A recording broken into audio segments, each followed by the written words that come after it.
नमस्कार. मी प्राध्यापक doctor Khanapure SG. मित्रांनो, प्रकरण 2 भाग 2 यामध्ये मी सगळ्यांचं स्वागत करतो.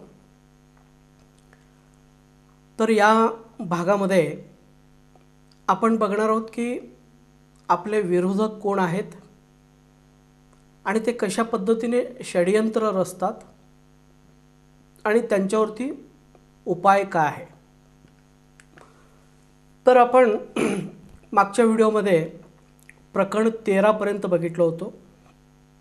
तर प्रकरण 14 मध्ये आपण बघतोय की आपले विरोधक पैकी आदिवासी आमदार, खासदार आणि मंत्री आहेत आणि ही लोक षडयंत्र कशा पद्धतीने रचत असतात आपल्या विरोधामध्ये हे आपण प्रकरण 14 मध्ये समजून घेणार आहोत.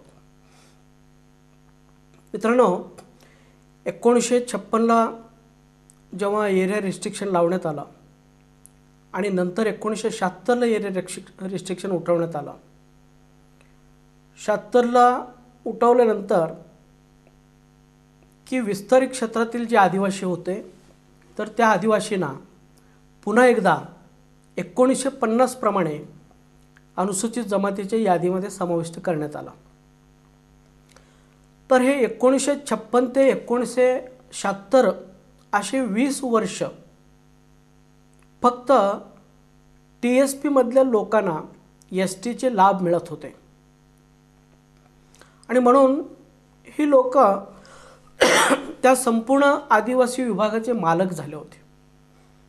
संपूर्ण आदिवासी विभागाची सत्ता या लोकांच्याकडे होती.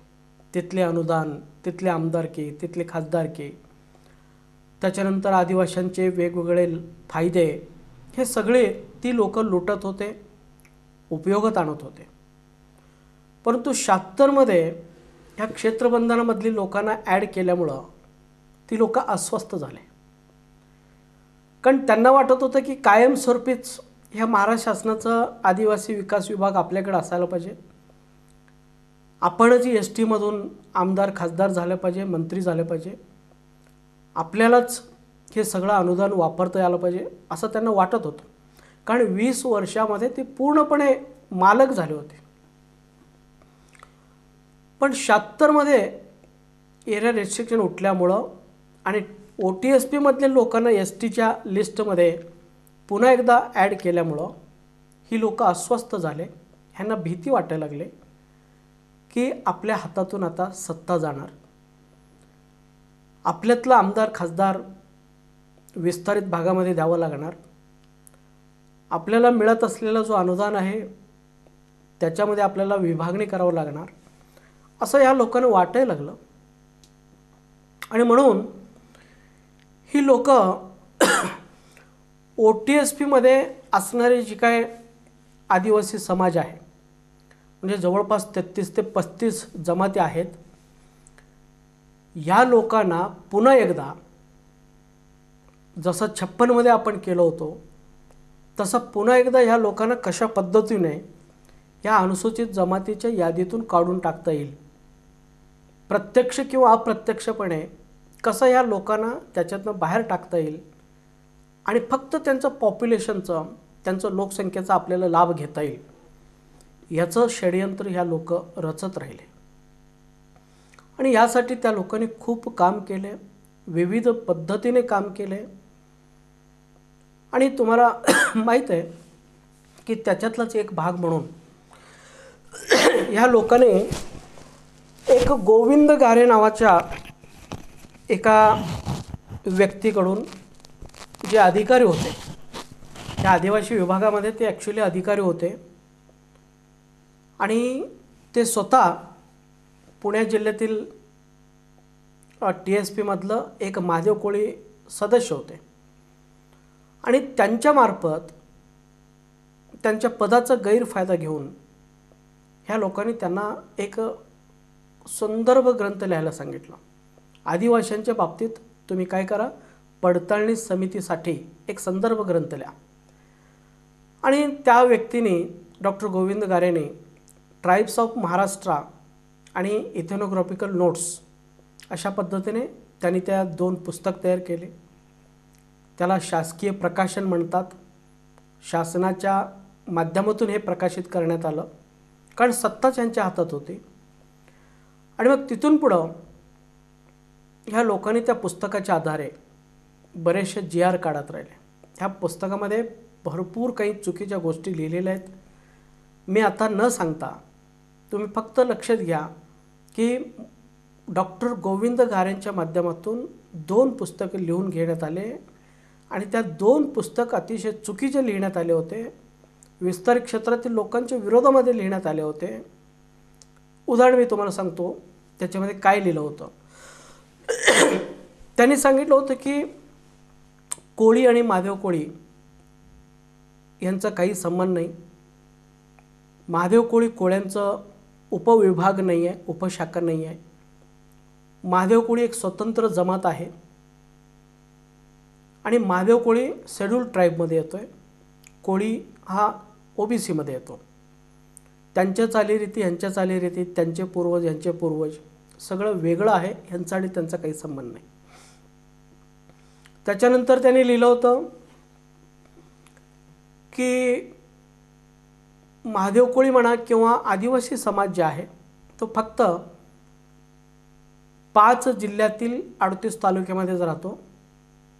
जसं 1956 मध्ये जे सांगितलं होतं तेच त्यांनी इथं सांगितलं होतं. 5 जिल्ह्यातील 38 तालुक्यामध्येच ही लोकं राहतात आणि ह्याच्या व्यतिरिक्त आदिवासी समाज कुठल्याही जिल्ह्यामध्ये राहत नाही. आणि मग ह्या पुस्तकाचा परिणाम असा झाला, कारण हे शासनाने प्रकाशित केलं होतं.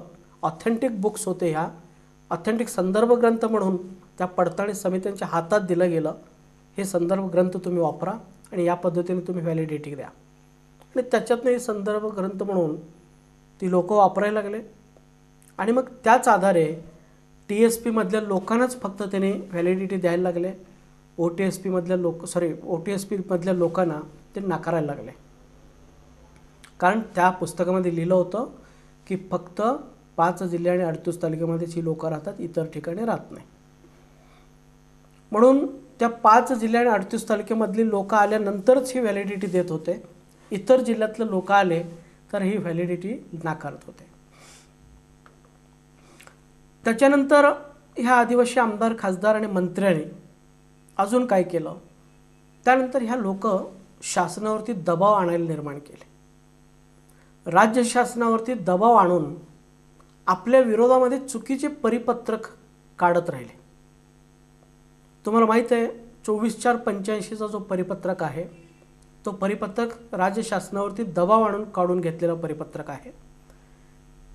आणि तो परिपत्रक डॉक्टर गोविंद घारेच्या पुस्तकाच्या आधारे काढलेला परिपत्रक आहे. आणि त्या परिपत्रकामध्ये हेच म्हटलेलं आहे की बाबा फक्त 5 जिल्हे आणि 38 तालुक्यामध्येच आदिवासी समाज राहतो, इतर ठिकाणी राहत नाही. आणि तो परिपत्रक सगळ्या जिल्हाधिकाऱ्यांना पाठवण्यात आलं, सगळ्या पडताळणी समित्यांना देण्यात आलं आणि जिल्हाधिकारी फक्त त्या जिल्ह्यातील असेल तरच ते प्रमाणपत्र देत होते, नसेल तर देत नव्हते.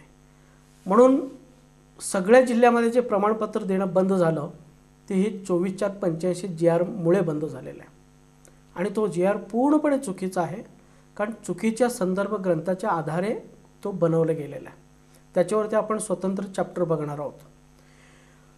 त्याच्यानंतर हे आदिवासी आमदार, खासदार शासनावरती दबाव आणायला लागले. एकूण 25 हे आमदार आहेत. पूर्वी 22 होते, नंतर 25 झाले. आणि हे 25 आमदार जे आहेत वारंवार दबाव आणतात आणि शासनाला सांगतात जर तुम्ही OTSP मधल्या लोकांच्या विरोधामध्ये परिपत्रक जर काढलं नाही तर आम्ही तुमच्या शासनामधून बाहेर पडू, तुमचं शासन पाडू. मग बरेच वेळा शासन फक्त 2-3 आमदारांच्यावरती चालायचं, बहुमत नसायचं. आणि ही सगळी लोक एकत्र आल्यामुळं 22 किंवा 25 आमदार एकत्र आल्यामुळं आणि त्या मुख्यमंत्र्यांना धमकी दिल्यामुळं मुख्यमंत्री साहजिकच स्वतःचं राज्य वाचवण्यासाठी, सत्ता वाचवण्यासाठी ह्यांना बळी पडायचं आणि बळी पडून हे सांगतील त्या पद्धतीने ते जी आर काढायचे. म्हणून 24/4/85 जी आर तो त्याच पद्धतीने निघाला. त्याच्यानंतर तुम्हाला माहीत आहे ब्लड रिलेशनचा जो जी आर काढणार होतं एका मंत्री गटाने, तर त्यांनी काढू शकलं नाही कारण ह्या लोकांचा दबाव होता. त्याच्यानंतर मध्यंतरी एका मंत्र्याने आपल्या बाबतीत काही प्रश्न विचारायचा प्रयत्न केला होता. रातोरात्र त्यांनीसुद्धा बदलले कारण ह्या सगळ्या लोकांचा दबाव त्यांच्यावरती आला. अशा पद्धतीने ही लोक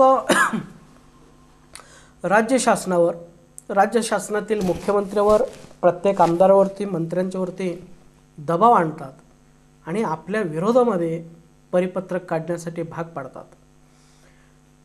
त्याच्यानंतर मित्रांनो ही लोक शासनावरती दबाव आणून तज्ज्ञ समित्यांचे अहवाल दाबून ठेवतात.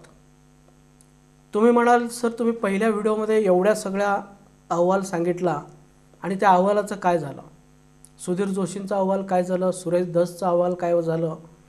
आणि इतर बरेचसे तज्ज्ञ मंडळींचा अहवाल काय झालं? तर ती सगळे अहवाल दाबले गेले. जे आपल्या सपोर्टमध्ये होते, ज्या अहवालामध्ये म्हटलं होतं विस्तारित क्षेत्रातील जी कोळी समाज आहे किंवा आदिवासी समाज आहे हा ओरिजिनल आहे आणि TSP मधलं आणि OTSP मधलं आदिवासी समाज एकच आहे, ह्या परिपत्रकामध्ये तसं म्हटल्यामुळं, ह्या अहवालामध्ये तसं म्हटल्यामुळं ह्या सगळ्या अहवाल दाबून ठेवलं. शासनाला सांगितलं, मुख्यमंत्र्यांना सांगितलं तुम्ही जर या अहवाल इम्प्लिमेंट केला, अंमलात आणला तर आम्ही शासनातून बाहेर पडू, तुमचं सरकार पाडू.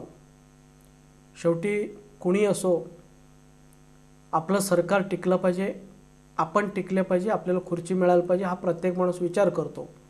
आणि त्याच विचारातून मित्रांनो आपल्या विरोधामध्ये नेहमी काम होत राहिले आणि आपण शासनाला दोष देत राहिलो, पण ते दोष शासनाला जात नसून हे आदिवासी आमदार खासदार ह्या लोकांना जातो. त्याच्यानंतर ह्या लोकांनी आदिवासी विकास विभागाच्या माध्यमातून माधुरी पाटलाचा निकाल स्वतःला पाहिजे तसं लावून घेतले की माधुरी पाटलामध्ये बरेचसे चुकीचे स्टेटमेंट त्यांनी सांगितले. मी सांगितलं गोविंद घारेचा जो स्टेटमेंट होता कोळी आणि महादेव कोळीचा संबंध नाही, कोळी कास्ट आहे, महादेव कोळी ट्राईब आहे, महादेव कोळी कोळ्यांचं उपजाती नाही, महादेव कोळी स्वतंत्र आहे, या पद्धतीने ह्यांनी जे पुस्तक लिहिलं होतं तर ते पुस्तक ह्या लोकांनी रिजाइंडर म्हणून सुप्रीम कोर्टामध्ये सबमिट केले आणि सबमिट केल्यानंतर सुप्रीम कोर्टाने त्या शासकीय प्रकाशन असल्यामुळं त्या शासकीय प्रकाशनचा आधारे तो जजमेंट दिलेला आहे. कोळी आणि महादेव कोळीचा संबंध नाही, महादेव कोळी वेगळा आहे, स्वतंत्र आहे असं. आज जर ते डॉक्टर गोविंद घारे असते तर खूप अडचणीत आले असते. कारण एकही असं पुस्तक नाही ज्याच्यामध्ये फक्त महादेव कोळ्यांच्याबद्दल लिहिलेलं आहे. महादेव कोळ्यांची संदर्भ ग्रंथ, त्यांची वंशज, त्यांची देवदेवता, त्यांच्या ह्या असणारं एकही असं मानववंशज शास्त्रज्ञांचं स्वतंत्र पुस्तक नाही. एकही मानववंशज शास्त्रज्ञांनी सांगितलेलं नाही की ह्या कोळे आणि महादेव कोळ्यांचा काही संबंध नाही. प्रत्येकाने सांगितलं कोळी एक जेनरिक टर्म आहे आणि कोळीमधले हे सगळी उपविभाग आहेत आणि महादेव कोळी जे आहे त्याच्यातलं एक प्रमुख घटक आहे आणि महादेव कोळ्यांची संख्या सगळ्या कोळ्यांच्यापेक्षा जास्त आहे असं प्रत्येक मानववंशज शास्त्रज्ञांनी सांगितलेलं आहे. आणि इंग्रज काळातले, आत्ताची नव्हे, इंग्रज काळातले सांगितलेलं आहे. परंतु त्या काळी आपणही हुशार नव्हतो, आपण पण अभ्यास केला नव्हतो, आपली लोकांना काही माहीत नव्हतं. फक्त आपण करून काय केलं, रस्त्यावर यायचं आणि दगड मारायचं, गाड्या अडवायचे किंवा उपोषणला बसायचं, ह्याच्या पलीकडे आपल्याला काही माहीतच नव्हते. तर आपल्या लोकांनी त्या काळी ह्या गॅजेटियर्स आणि मानववंशज शास्त्रज्ञांचे संदर्भ ग्रंथ यांचा जर अभ्यास केला असता तर त्याच्या तोंडावरती टाकले असते, हे बघ महादेव कोळी हा कोळ्यांचाच एक भाग आहे, महादेव कोळी आणि कोळी हा एकच आहे, ह्यांची वंशज पूर्वज एकच आहे, हे त्यांनी दाखवून दिलं असतं आणि तो लगेच स्टेटमेंट माघारी घेतला असता आणि त्याच्यातनं सुप्रीम कोर्टाचा पण केस माघारी आला असता. पण त्याकडे आपले अभ्यासक ते करू शकले नाही किंवा त्यांनी जे प्रयत्न केला ते अपुरा पडला. त्याच्यानंतर मित्रांनो, ह्या लोकांनी एकतर माधुरी पाटलाच्या केसमध्ये सुप्रीम कोर्टाची दिशाभूल करून, चुकीचे स्टेटमेंट करून, चुकीचे रिजाइंडर देऊन चुकीचा निर्णय लावून घेतला आणि त्यानंतर ही लोक पडताळणी समितीवरती दबाव आणायला लागले. पडताळणी समित्यांना सांगितलं, माधुरी पाटलामध्ये काय सांगितलेलं आहे की कोळी ही कास्ट आहे आणि विस्तार क्षेत्रातील लोकांची तुम्ही बघा सगळी कोळी नोंदी आहेत, त्यामुळे हे सगळी OBC मधले लोक आहेत आणि त्यांना व्हॅलिडिटी द्यायचं नाही. आणि हे संदर्भ ग्रंथ बघा, डॉक्टर गोविंद गारे नावाच्या फार महान सायंटिस्टने लिहिलेला संदर्भ ग्रंथ. हे संदर्भ ग्रंथामध्ये काय म्हटलेलं आहे, फक्त 4 जिल्हे आणि 5 जिल्हे आणि 38 तालुक्यामध्येच हे सगळं आदिवासी समाज आहे. त्यामुळे हे 5 जिल्हे आणि 38 तालुके सोडलं तर बाकीचं कुठेही व्हॅलिडिटी द्यायचं नाही आणि ह्याच्या पलीकडे जर तुम्ही काही केला तर आमच्याशी तुमचं गाठ आहे. ह्या पद्धतीने तोंडी आदेश या पडताळणी समित्याला देण्यात आले, वरवर डोस पाजवण्यात येतात आणि त्याच्यातनं ही पडताळणी समिती शेवटी ते नोकर आहेत, त्यांची नोकरी वाचणं महत्त्वाचं आहे, त्यांचं कुटुंब वाचणं महत्त्वाचं आहे. दुसऱ्यांचं कुटुंब उद्ध्वस्त झालं तरी आपण सुखात राहणं हे त्यांच्यासाठी महत्त्वाचं आहे आणि म्हणून ती लोक, त्यांनाही माहीत आहे, ह्या प्रत्येक मानवशास्त्रज्ञांनी सांगितलेले जिल्हा गॅजेटेडमध्ये आहे, हे सगळे ओरिजिनल आहेत, या सगळ्यांचं रक्त एकच आहे, वंशज एकच आहे, हे त्याही लोकांना माहीत आहे कारण ते संशोधक आहेत, रिसर्चर आहेत. परंतु नाविलाज आहे, त्यांची नोकरी आणि त्यांचं कुटुंब वाचवायचं आहे आणि म्हणून ती लोक जेव्हा विस्तार क्षेत्रातील आदिवासी जातात त्यांच्यासाठी फार मोठे कात्री घेऊन बसलेले, आलं की ते कापतात. हा त्यांचं चालू आहे कारण त्यांच्यावरती आदिवासी आमदार खासदारांचा अंकुश आहे, भीती आहे. त्याच्यानंतर ही लोक प्रांत आणि तहसीलदारावरती दबाव आणले. त्यांनी मध्यंतरी एक JR काढला होता, तुम्ही जर चुकीच्या व्यक्तीला अनुसूचित जमाती सर्टिफिकेट जर दिला तर तुम्हाला कायद्याप्रमाणे कडक शिक्षा होईल, तुम्हाला जेल होईल, तुम्हाला दंड होईल. आणि हा परिपत्र काढल्यामुळं कुठलाही कलेक्टर, त्यालाही माहीत होतं ही सगळी लोक आदिवासीच आहेत आणि कुठलाही कलेक्टर हा द्यायला तयार नाही कारण त्यांचं दंड होईल, त्यांना दंड होईल, शिक्षा होईल, जेल होईल आणि त्यांना पण वाटतं की आपण जेलमध्ये जायला नको, आपल्याला दंड व्हायला नको आणि म्हणून बाकीचे मेले तरी चालतील पण मी सुरक्षित राहायला पाहिजे. म्हणून हे जे प्रांत लोक होते, तहसीलदार होते, त्यांनी प्रमाणपत्र देणं बंद केलं. अजूनसुद्धा अनेक जिल्ह्यामध्ये प्रमाणपत्र दिले जात नाही, हा अतिशय दुर्दैव आहे. त्याच्यानंतर ह्या लोकांनी 2001चा कायदा पारित करताना ह्यांचा हात होता आणि 2003चे नियम तरी ह्याच लोकांनी बनवलेले आहे. त्या नियममध्ये अतिशय चुकीचे नियम बनवलेले आहे. ह्याच्यावरती प्रत्येक मुद्द्यांच्यावरती मी स्वतंत्र टॉपिक घेणार आहे, त्यामुळे मी डिटेलमध्ये एक्सप्लेन करणारच आहे. पण 2003चा जो नियम आहे त्याच्यामध्ये बघा की त्यांनी सांगितलं की एखाद्या चुकीच्या व्यक्तीला अनुसूचित जमातीचे दाखले दिले गेले तर देणाऱ्या अधिकाऱ्याला की कैद होईल आणि दंड होईल, 6 महिने ते 2 वर्षाची कारावासाची शिक्षा होईल आणि हजारो रुपयामध्ये दंड होईल. आणि त्यामुळे ती लोक देत नाही.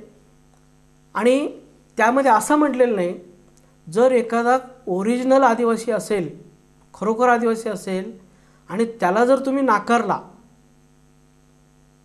त्याला जर तुम्ही पडताळणी सर्टिफिकेट दिलं नाही किंवा कास्ट सर्टिफिकेट दिलं नाही तर तुम्हाला 2 वर्षाची कैद होईल, असं कुठेही म्हटलेलं नाही. तसं जर म्हटलं असता तर ती लोक फार विचार केले असते. उद्या जर मी ह्यांना दिलो नाही आणि हे कोर्टात गेले, हायकोर्टामध्ये सिद्ध झालं हे महादेव कोळीच आहेत, तर मला जेलमध्ये जावं लागेल. म्हणून ती लोक घाबरले असते, त्यांच्यावर वचक राहिला असता आणि ती लोक आपल्याला व्हॅलिडिटी कास्ट सर्टिफिकेट दिले असते, पण तो मुद्दामहून ती अट त्या कायद्यामध्ये टाकण्यात आलेली नाही. कारण का तर ह्या भागातल्या लोकांना मिळालंच नको हा त्यामागचा उद्देश होता. त्याच्यानंतर मित्रांनो, जगदीश बहिराचा निकाल जो आहे, जगदीश बहिराचा निकाल कसा लागला, का लागला, केव्हा लागला, हा सगळं तुम्हाला माहीत आहे. परंतु जे लागलं ते वाईट लागलेलं आहे, आपल्यासाठी खूप वाईट आहे. पण वाईट आहे असं म्हणण्यापेक्षा त्याचा अर्थ प्रचंड वाईट काढण्यात आलेला आहे, चुकीचा अर्थ काढण्यात आलेला आहे. ह्या जगदीश बहिराच्या निकाल लावताना प्रयत्न करून निकाल लावून घेऊन पुन्हा शासनाची दिशाभूल करण्यात आलेली आहे. आणि शासनाची दिशाभूल करून शासनाला चुकीचा अर्थ सांगून शासनाकडून परिपत्रक काढून घेतलेलं आहे. आणि त्या परिपत्रकाच्या आधारे जे 20-20, 25-25 वर्ष परमनंट नोकरी करत होते, तर त्या लोकांना त्या जॉबमधून काढून टाकण्यात आलेले आहे. त्यांना अधिसंख्य पद देण्यात आलेलं.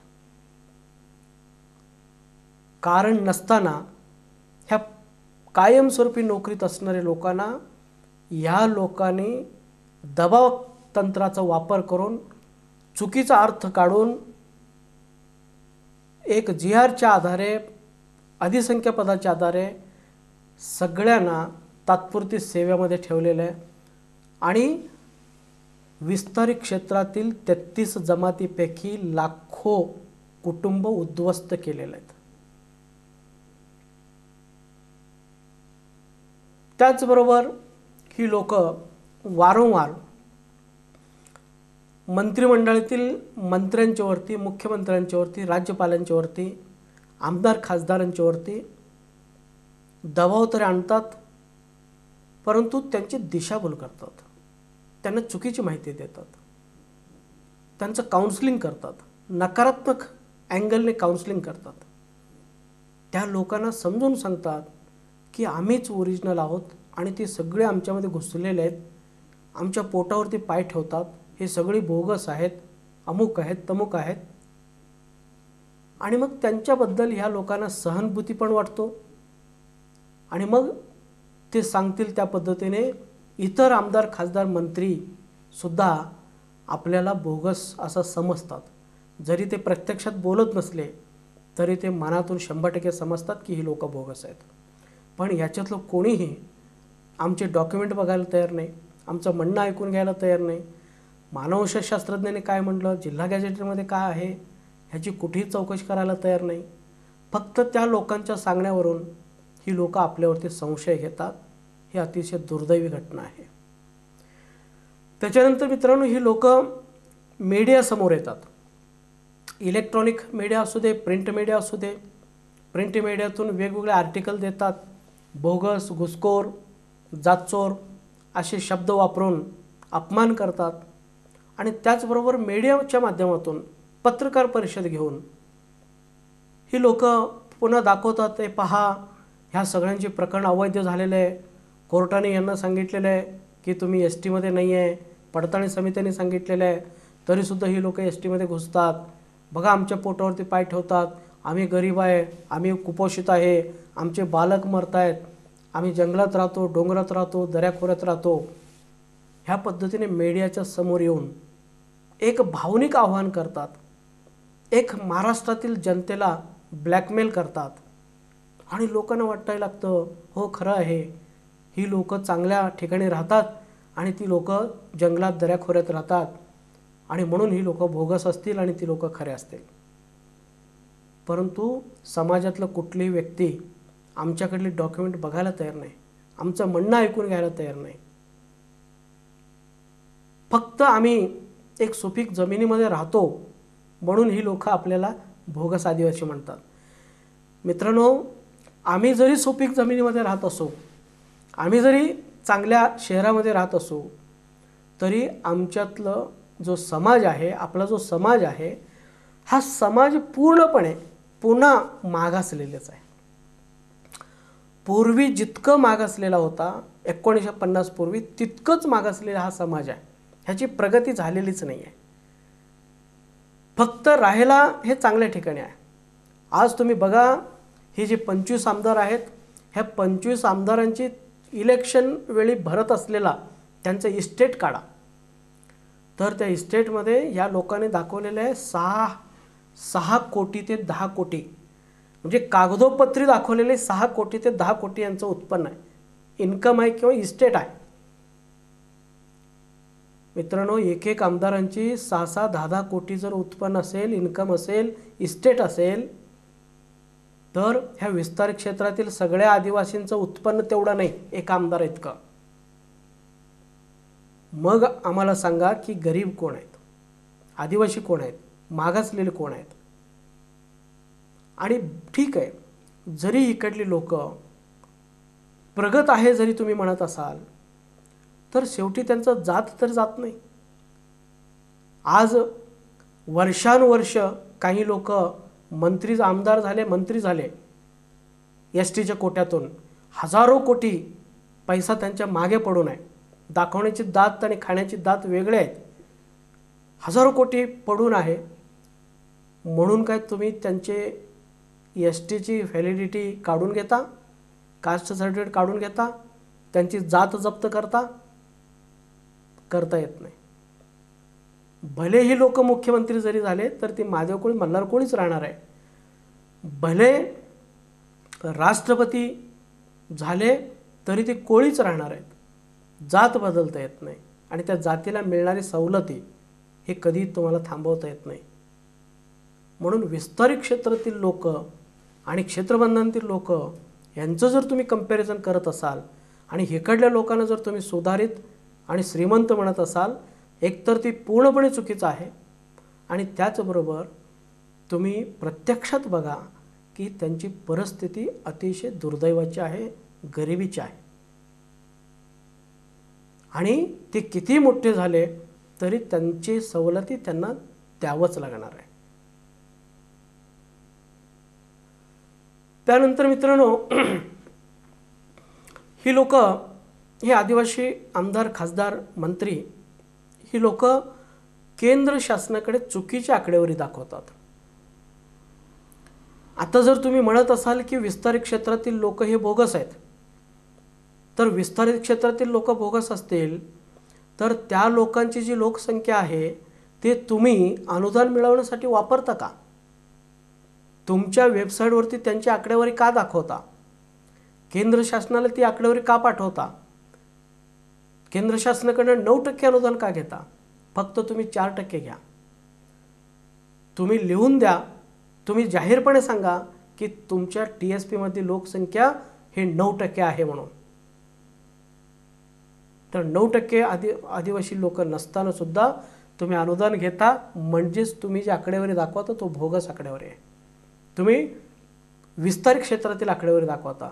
एकतर यांना भोगस म्हणत असाल तुम्ही, तर ती आकडेवारी तुम्ही दाखवणं बंद केलं पाहिजे. परंतु तुम्ही ते बंद करत नाही, याचाच अर्थ ती आकडेवारी भोगस आहेत. तुम्ही जर ते आकडेवारी दाखवत असाल तर मग या लोकांना तुम्ही व्हॅलिडिटी दिला पाहिजे.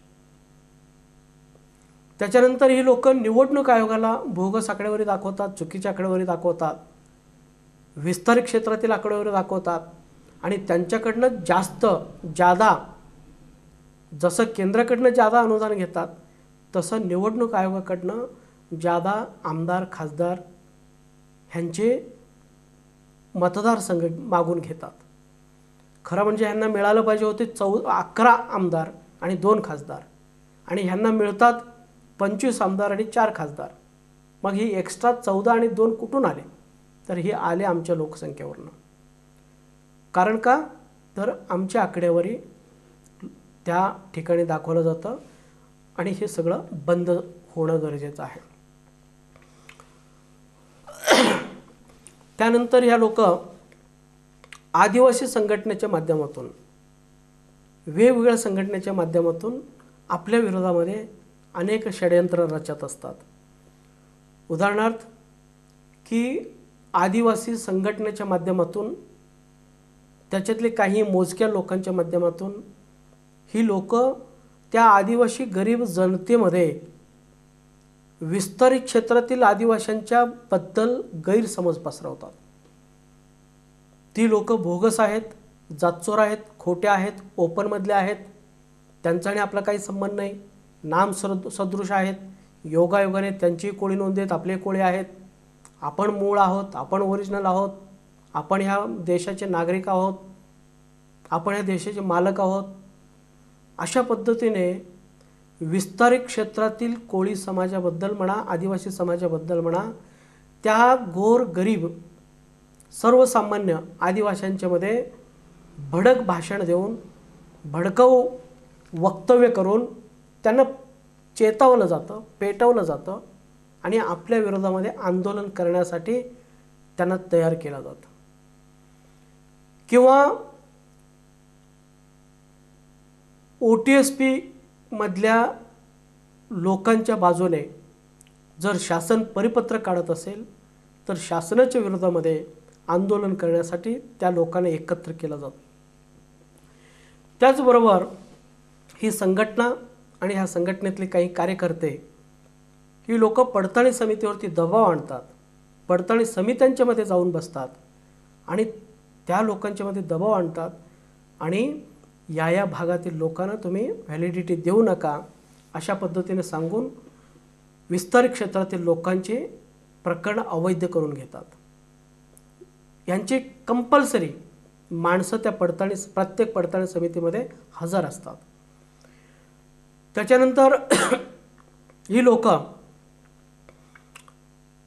यांचं एक वैशिष्ट्य असं आहे की ह्या लोकांच्याकडे प्रचंड फंड आहे. अगदी शिपाईपासून IAS अधिकारीपर्यंत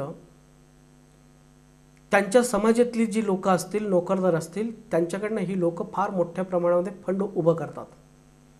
अगदी 1000 पासून 10,000 पर्यंत त्यांच्यातली नोकरदार या कमिट्यांना, ह्या संघटनेना देणग्या देतात. कंपल्सरी प्रत्येक महिन्यामध्ये हे 1000, 5000, 11000, 20000 असे त्यांच्या पगाराप्रमाणे हे त्या संघटनेनं पेमेंट देत असतात, संघर्ष निधी देत असतात. आणि या संघर्ष निधीच्या माध्यमातून ही लोक OTSP मधल्या जी काय प्रकरण असतील कोर्टामध्ये, तर त्या प्रकरणांमध्ये इंटरव्हेन दाखल करतात किंवा आपली जी काय प्रकरणं, आपल्या बाजूने जे प्रकरण लागलेले आहे त्याच्या विरुद्ध अपील करतात, हायकोर्टामध्ये, सुप्रीम कोर्टामध्ये अपील करतात.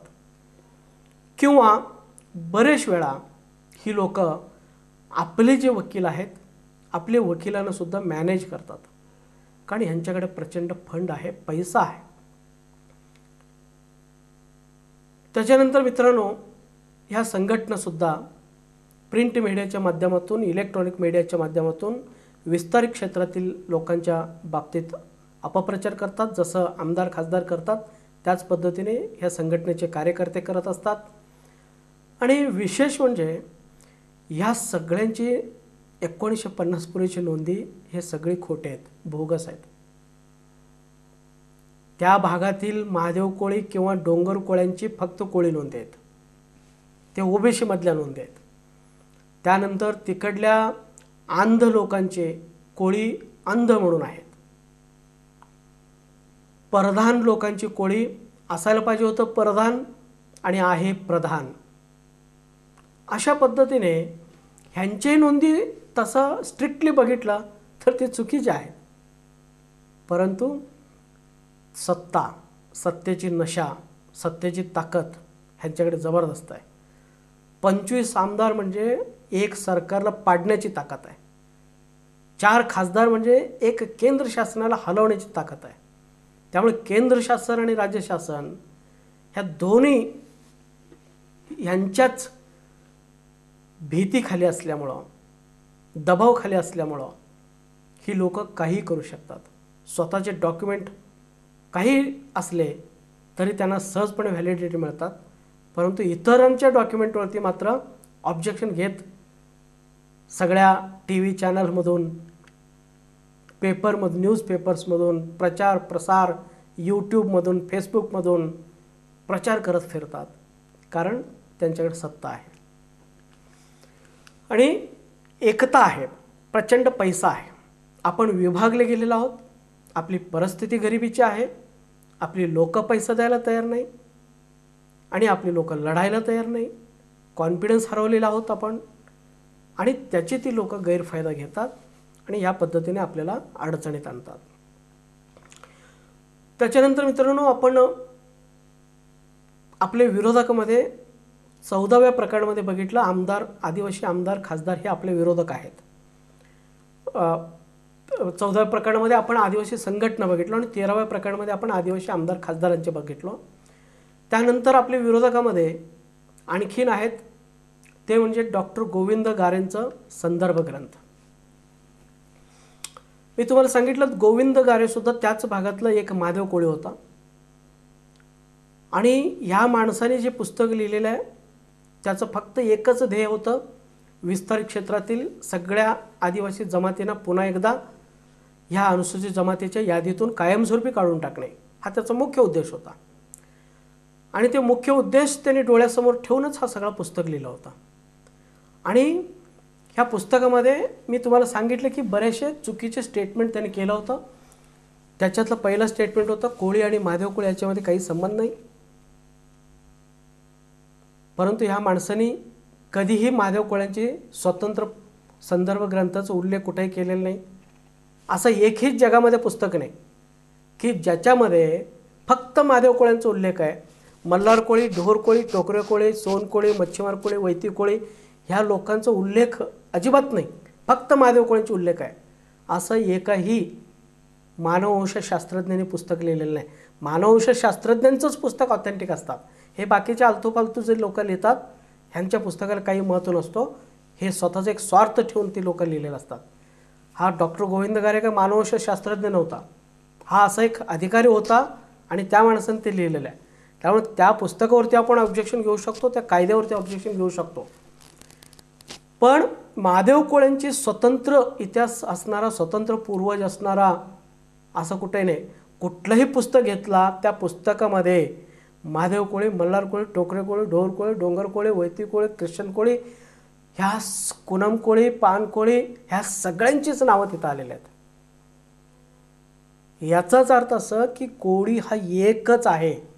जर वेगळा असता, जसं कोळ्यांच्या इतिहासामध्ये ब्राह्मणांचं नाव येत नाही, कोळ्यांच्या पुस्तकामध्ये मराठ्यांचं येत नाही, जैनांचं येत नाही, तसं महादेव कोळी जर वेगळा असता, ह्या कोळीचा आणि त्याचा काही संबंध नसता, तर ह्या कोळ्यांच्या पुस्तकामध्ये महादेव कोळी कशाला शिरला? मग महादेव कोळी आहे याचा अर्थ महादेव कोळी हा कोळ्यांचाच एक फांदी आहे, एक ब्रँच आहे. आणि तुम्ही म्हणता आणि ह्याचा आणि त्याचा काही संबंध नाही, हा सगळा मूर्खाचा बाजार आहे. त्याच्यानंतर ह्या माणसाने लिहिलं, कोळी एक जात आणि महादेव कोळी एक जमात आहे. म्हणजे ह्या माणसाने कधीच कुठलेही पुस्तक वाचलेलं नाही. अरे प्रत्येक मानववंशशास्त्रज्ञाने म्हटलेलं आहे, कोळी इज अ ट्राईब. कुठेही जा जगामध्ये कोळी इज अ ट्राईब म्हटलेलं आहे. कुठेही कोळी इज अ कास्ट तू एक तरी शब्द दाखव ना. मग कोळी इज अ ट्राईब म्हटल्यानंतर कोळी ही जमातीच असणार आहे, मग तू जात कुठून आणलास? त्याच्यानंतर ह्या माणसाने लिहिलं की 5 जिल्ह्यातील 38 तालुक्यामध्ये ही लोक राहतात. अरे 5 जिल्ह्यातील 38 तालुक्यामध्ये जर राहत असतील आणि हा पुस्तक लिहिलं 1982ला आणि क्षेत्रबंधन उठलं 1976ला, म्हणजे क्षेत्रबंधन उठल्यानंतर ह्या माणसाने पुस्तक लिहिलेलं आहे आणि म्हणतोय की फक्त 5 जिल्ह्यातील 38 तालुक्यामध्ये राहतात.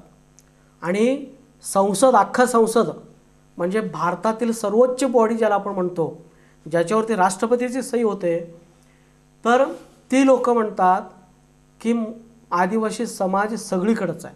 प्रत्येक जिल्ह्यामध्ये, प्रत्येक गावामध्ये, प्रत्येक तालुक्यामध्ये आदिवासी समाज आहे, विशिष्ट एरियामध्येच आहे असं नाही, असं क्षेत्रबंधन कायदा सांगतोय. आणि ज्या कायद्यामध्ये मानववंशशास्त्रज्ञ, जिल्हा गॅजेटियर, सेन्सस रिपोर्ट, त्याच्यानंतर तज्ज्ञ समित्यांचे अहवाल, त्यानंतर मग ह्या सगळ्या आमदार खासदारांची घसघसीत डिस्कशन झालेलं आहे आणि त्यानंतर बहुमताने निर्णय घेतलेला आहे की क्षेत्रबंधन उठवायचं आणि त्यानंतर त्याच्यावरती राष्ट्रपतीची सही झालेली आहे. आणि त्या आदेशामध्ये म्हटलेलं आहे की संपूर्ण भारतामध्ये किंवा महाराष्ट्रामध्ये सगळीकडेच हा समाज आहे. हा 76ला म्हणलेला आहे आणि ह्यो 82ला म्हणतोय की फक्त 5 जिल्ह्यातल्या 38 तालुक्यात आहे. त्या काळचे आमचे समाजाचे अभ्यासक झोपले होते का? तर तो अख्खं संसदेचं चुकीचं ठरवतो, संसद चुकीचं ठरवतो आणि स्वतःचा खडा ठरवतो. त्यावेळी तुम्हाला केस घालायला पाहिजे होतं. राष्ट्रपतीचे अपमान आहे ते. राष्ट्रपती म्हणतात की पूर्ण महाराष्ट्रामध्ये हा आदिवासी समाज आहे आणि हा म्हणतो 5 जिल्ह्यातील 38 तालुक्यामध्ये समाज आहे. म्हणजे राष्ट्रपती संसदेचा अपमान ह्या माणसाने केला. त्याचवेळी याच्यावरती फौजदारी गुन्हा दाखल करून ह्याला बडवायला पाहिजे होतं. पण त्या काळी इतकं लोक जागरूक नव्हते, इंटरनेट नसल्यामुळे त्यांचे डॉक्युमेंट्स नव्हते, अभ्यास त्यांचा अपूर्ण होता, म्हणून तिथली लोक व्यवस्थितपणे लढू शकले नाही आणि म्हणून तो प्रकरण वाढत गेला आणि आजसुद्धा सगळ्यांना बोगस असं समजला जातो. तर मित्रांनो, हा गोविंद गारे जो माणूस आहे, या माणसाने खूप मोठं आपल्या समाजाचं नुकसान केलेलं आहे. विस्तार क्षेत्रातील लोकांचं नुकसान केलेलं आहे, सगळ्या जमातींचं. ते माना असू दे, हलबा असू दे, मन्नेवाल असू दे, ठाकूर असू दे, ठाकर असू दे, ह्या सगळ्यांचं नुकसान हे फक्त डॉक्टर गोविंद गारेंच्या दी ट्राईब्स ऑफ महाराष्ट्र ह्या पुस्तकामुळे नुकसान झालेलं आहे. कारण त्याच पुस्तकाच्या आधारे 24/4/85 GR काढण्यात आला होता. म्हणून याच्यावरती ताबडतोब क्षेत्रबंधन कायद्याचा अपमान झाला म्हणून केस टाकायला पाहिजे, राष्ट्रपतीचा अपमान झाला म्हणून केस टाकायला पाहिजे. बरेचशा हायकोर्ट आणि सुप्रीम कोर्टाने म्हणलेले आहे महाराष्ट्रामध्ये कुठेही क्षेत्रबंधन नाही आणि त्यांचाही त्या कोर्टाचाही अपमान झाला म्हणून याच्यावरती केस टाकायला पाहिजे, असंही टाकायला पाहिजे होतं. पण दुर्दैवाने माननीय डॉक्टर गोविंद गारेजी हे स्वर्गवासी झालेले आहेत. आज आपल्यामध्ये नाही आहे ते. आज जर असते तर निश्चितपणे त्यांच्यावरती ह्या सगळ्या मुद्दे घेऊन आपण केस दाखल केला असतो, याचिका दाखल केला असतो. आणि ह्या गोविंद गारेंच्यामुळेच माधुरी पाटलाचं पण प्रकरण लागलेलं आहे. कारण गोविंद गारेंचाच संदर्भ ग्रंथ त्या माधुरी पाटलांच्या प्रकरणामध्ये दिला होता आणि त्याच्याच आधारे तो निकाल लागला गेलेला आहे. आणि म्हणून मित्रांनो, गोविंद गारेंचे बद्दल मी कमीत कमी 2 व्हिडिओच्या माध्यमातून प्रकरण 15 खूप सविस्ताराने बोलणार आहे. तर एकंदरीत याच माणसाच्या लिखाणामुळे विस्तारित क्षेत्रातील लोकांचं नुकसान झालं. 1967ला OBCमध्ये टाकले होते, त्याच्यातनं फार मोठे नुकसान झालेलं नाही. त्यावेळी STचे सर्टिफिकेट विस्तारित क्षेत्रामध्ये मिळत होते. परंतु या माणसाने जे लिहून आणि त्याच्या आधारे जे परिपत्रक काढण्यात आलं, तर त्या परिपत्रकामुळं आणि ह्या माणसाच्या लिखाणामुळं खूप मोठं नुकसान झालेलं आहे विस्तारित क्षेत्रातील लोकांचं. त्याच्यानंतर आपल्या विरोधामध्ये आणि काय आहे, तर आपल्या विरोधामध्ये आहे 24/4/85 GR. 24/4/85 GR मी तुम्हाला सांगितलं गोविंद गारेंच्या पुस्तकाच्या आधारे हा GR काढला गेलेला आहे. याच्यामध्ये पण तेच सांगितलेलं आहे, 5 जिल्ह्यातील 38 तालुक्यामध्येच हे आदिवासी समाज राहतं म्हणून सांगितलेलं आहे, जे पूर्णपणे चुकीचं आहे. आणि म्हणून ह्या GR मुळेच आपण अडचणीत आलो. आणि ह्या GR म्हणजे काय, पुन्हा एकदा राष्ट्रपतीचा अपमान आहे. अरे राष्ट्रपती म्हणतात 1976च्या परिपत्रकावरती सही करून की संपूर्ण महाराष्ट्रामध्ये ही आदिवासी जमाती आहे, प्रत्येक गावामध्ये जमाती आहे, आणि हा 24/4/85 GR म्हणतोय की 5 जिल्ह्यातील 38 तालुक्यामध्ये आहे आणि आपण ते मुकाट्याने सहन करतो. किती विचित्र हा सगळा प्रकार आहे. कुणी धाडस केलेले 24/4/85च्या अगेन्स्टमध्ये, म्हणजे 1976 कायद्याच्या विरोधामध्ये हा GR आहे, त्याचा अपमान आहे, राष्ट्रपतीचा अपमान आहे, संसदेचा अपमान आहे, त्यानंतर जिल्हा गॅजेटियरचा अपमान आहे, मानवशास्त्रज्ञांचा अपमान आहे आणि तज्ज्ञ समित्यांचा अपमान आहे. असं कोणी ह्या निकालाच्या परिपत्रकाच्या विरोधामध्ये गेलेलेच नाही. खरं म्हणजे त्याच वेळी आपण टाकायला पाहिजे होतं. त्याच वेळी हा परिपत्रक रद्द पण झाला असता आणि ज्या अधिकाऱ्याने हा परिपत्रक काढलेला आहे तो कधीच जेलमध्ये कुजत पडला असता. कारण हे सरळ सरळ राष्ट्रपती आणि त्या केंद्र शासनाच्या कायद्याचा उल्लंघन आहे. पण आपण ते करू शकला नाही. तर हे सगळं परिपत्रक किंवा हे जे आहे हे सगळं पूर्णपणे दिशाभूल करणे, लोकांचं अधिकाऱ्यांचं दिशाभूल करणे हा त्या परिपत्रक मागचा उद्देश होता.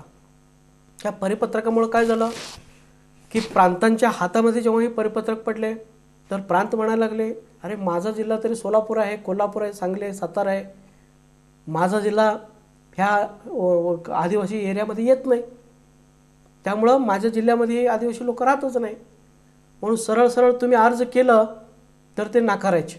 आमच्या जिल्ह्यामध्ये महादेव कोळी राहत नसल्यामुळे तुम्हाला देता येत नाही. त्या प्रांतावरती एरिया रिस्ट्रिक्शन ॲक्टच्या अगेन्स्ट इथून पुढं केस टाका, कंटेम्प्ट ऑफ राष्ट्रपती केस टाका, सुप्रीम कोर्ट हायकोर्टाचे कंटेम्प्ट झालं म्हणून तुम्ही केस टाका, तुम्हाला पळत येऊन तुम्हाला घरी देईल.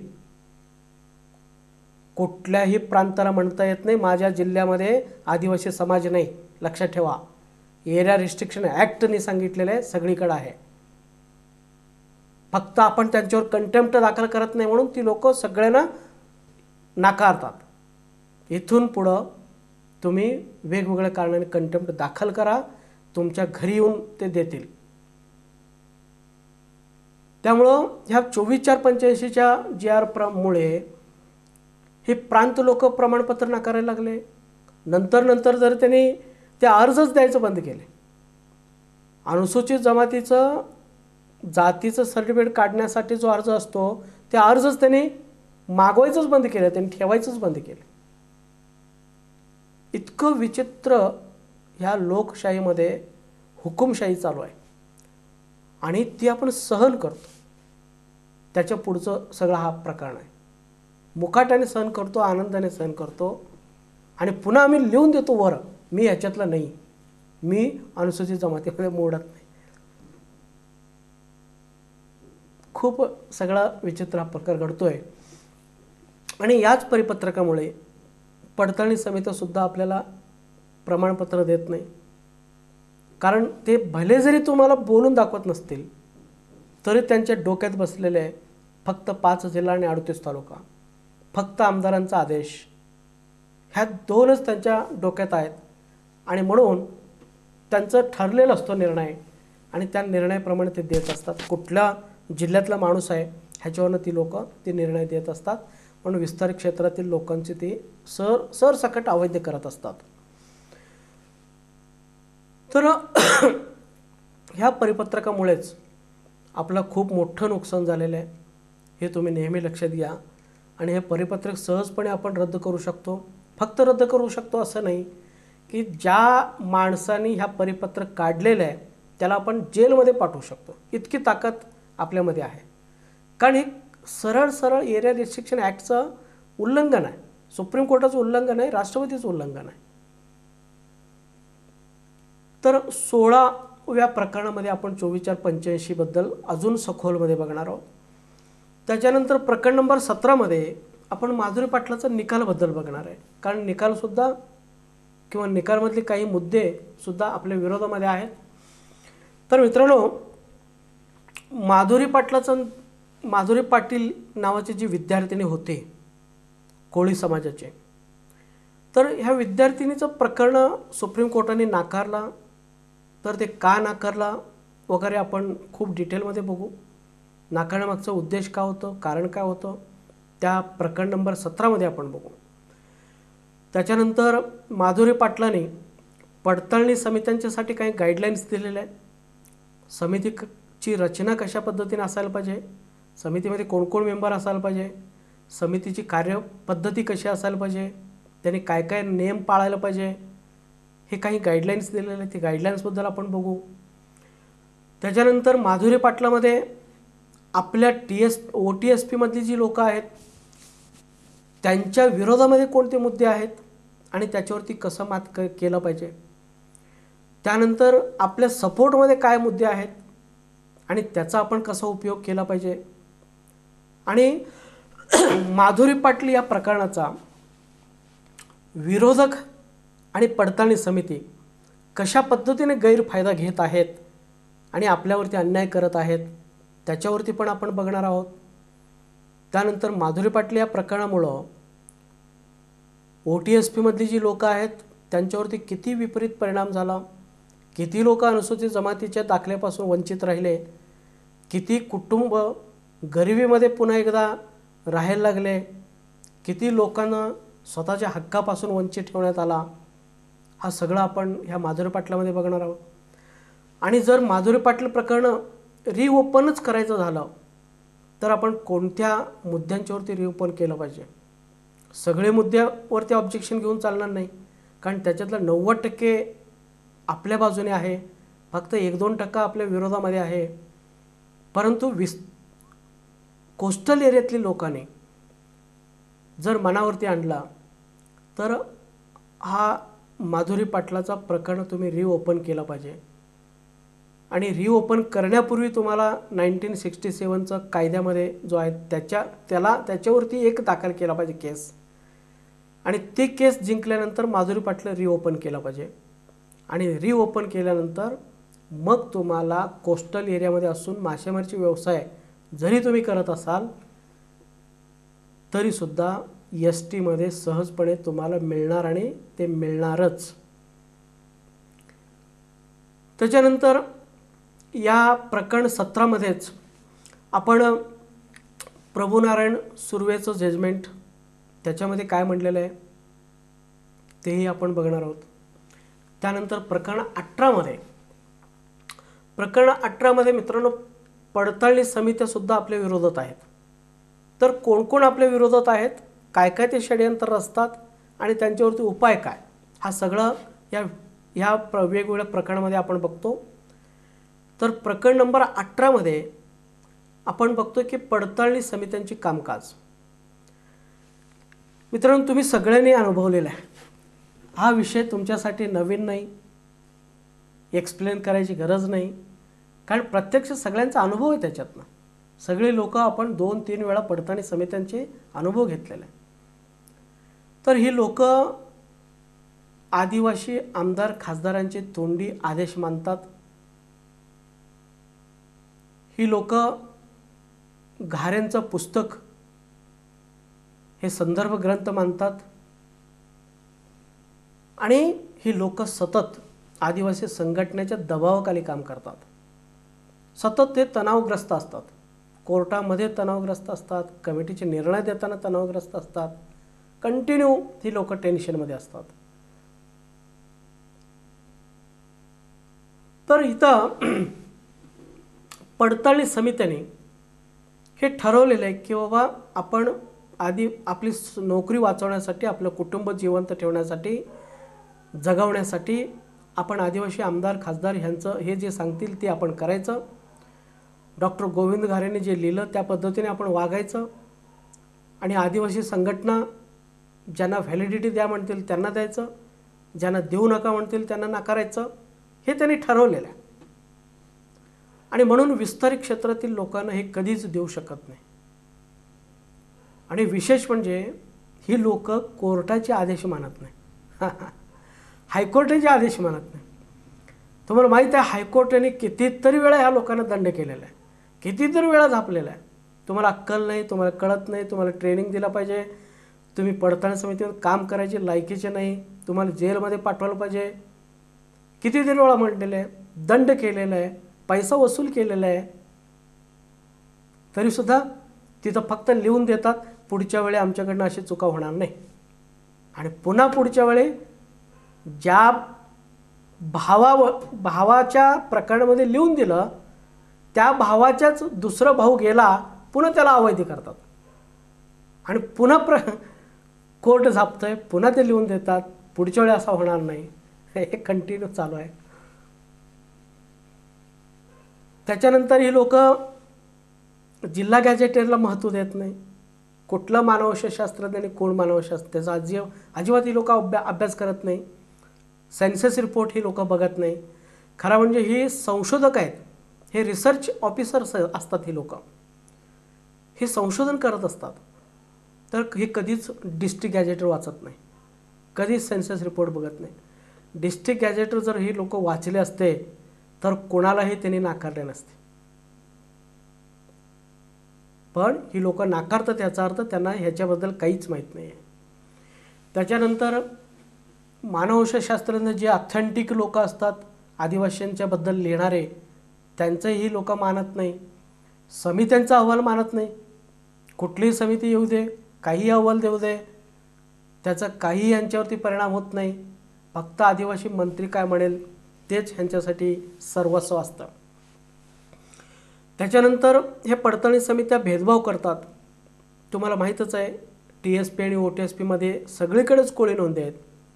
तरीसुद्धा TSPमधली लोक गेलं लगेच एका दिवसामध्ये त्यांना व्हॅलिडिटी देतात आणि OTSPमधले लोकांना म्हणतात की तुमची कोळी नोंदी आहेत आणि तुम्हाला हे देता येत नाही, तुम्ही बोगस आहे. Equality before law, equal protection of law हे कधीच पाळत नाही. समान डॉक्युमेंटवरती समान निर्णय दिला पाहिजे असं कोर्ट म्हणतो, हे कधीच निर्णय देत नाही. त्यांची कोळी नोंदी ह्यांची कोळी नोंदीवरती एकतर तुम्ही OBC द्या नाहीतर ST द्या, पण एकाला OBC एकाला ST हे कायद्यामध्ये मान्य नाही. तरीसुद्धा ही लोक कायद्यामध्ये बसवतात. त्याच्यानंतर ही लोक एकतर्फी निर्णय देतात, जिल्हा बघून निर्णय देतात. ही डॉक्युमेंट कधी बघत नाही. तुमच्याकडे काय डॉक्युमेंट आहे ह्याच्यापेक्षा तुम्ही कोणत्या जिल्ह्याचे आहे हे त्यांच्यासाठी महत्त्वाचं असतो. तुम्ही जर विस्तारित क्षेत्रातले असाल, भले तुमचे डॉक्युमेंट असतील, तर ते ह्यांच्यासाठी पूर्णपणे शून्य असतात. एक साधा कागद असतो त्यांच्यासाठी. आणि तुम्ही जर TSPमधले असाल आणि तुमच्याकडे काही डॉक्युमेंट असू दे, फक्त त्या तालुक्याचं नाव सांगा आणि तुम्हाला घरपोच व्हॅलिडिटी पाठवून देतात. त्यामुळे ह्यांचं लक्ष डॉक्युमेंटकडं नाही, ह्यांचं लक्ष त्या जिल्ह्याकडं आहे, त्या तालुक्याकडं आहे. त्याच्यानंतर मित्रांनो, ही लोक ठरवून जसं OTSPमधल्या लोकांचं अवैध करतात, त्याच पद्धतीने ही अवैध करताना नेमकी प्रोसिजर काय असते. पहिल्यांदा ही लोक आपली सगळी डॉक्युमेंट तपासतात. मुलग्याचं पहिल्यांदा बघतात डॉक्युमेंट, मुलग्याचा महादेव कोळी आहे. मुलाच्या वडिलाचं बघतात, महादेव कोळी आहे. मग मुलाच्या आजोबाचं बघतात, महादेव कोळी सापडला. आणि मग पणजोबाचं विचारतात. आणि त्यांना माहीत आहे 1950 पूर्वी फक्त कोळी नोंदी लिहा असा GR होते. त्यामुळे कोणाचेही महादेव कोळी झालं नाही त्यांना माहीत आहे. त्यामुळे 1950 पूर्वीचे डॉक्युमेंट मागवलं तर ही लोक हात जोडून उभा राहतात हे त्यांना माहीत आहे. आणि म्हणून ती लोक 1950 पूर्वीपर्यंत, तो आजोबा असू दे पणजोबा असू दे, तिथंपर्यंत जातात आणि विचारतात तुमच्या आजोबाचं काय नोंदी आहे. आणि आजोबाची कोळी नोंदी असणार आहे. आणि कोळी नोंदी असलं की लगेच म्हणतात की तू कोळी नोंदीचा आहेस, कोळी OBCमध्ये येतं आणि तू ह्याच्यातला नाही. जर समजा त्यांना आजोबांचं सुद्धा महादेव कोळी सापडला, मग ते लगेच दुसरं एक शस्त्र आहे त्यांच्याकडं, चालीरीती. चालीरीती म्हणजे त्यांचं ब्रह्मास्त्र, म्हणजे शेवटी उचलायचं ते शस्त्र. मग हे चालीरीती विचारतात. मग लोक सांगतात, वेगवेगळे प्रश्न, वेगवेगळे उत्तर सांगत राहतात, ते लिहित राहतात. आणि त्यांचं जेव्हा लक्षात येतं की हा माणूस सगळ्या प्रश्नाचं उत्तर देतोय, मग लगेच ते खोचक प्रश्न विचारतात. असा काही प्रश्न विचारतात की हे कोणाच्याही बापाला माहीत नसतं त्याचं उत्तर, किंवा त्या समोरच्या व्यक्तीला माहीत नसलेलं असं एक काहीतरी प्रश्न विचारतात. आता मला एका व्यक्तीने सांगितलं, त्यांना एक प्रश्न विचारला की बाबा तुझी देवदेवता कोण. त्याने सांगितलं बा खंडोबा, भैरोबा वगैरे वगैरे. मग त्याच्यानंतर त्याला विचारलं की तू जेजुरीच्या खंडोबाला गेलो होतास का. तो म्हणलं हो, आम्ही गेलो होतो, लग्नानंतर आम्ही गेलो होतो. तर त्याला त्याने विचारलं की जेजुरीच्या खंडोबाचे खिडक्या किती आहेत. तर त्या माणसाने उत्तर दिलं नाही. कारण तो माणूस देवाच्या दर्शनाला गेला होता, तो का खिडक्या बघण्यासाठी गेला नव्हता. आणि खिडक्या काय चालीरीतीमध्ये बसत नाही, बघण्याचं काही कारणच नाही. त्याने सांगितलं मला माहीत नाही.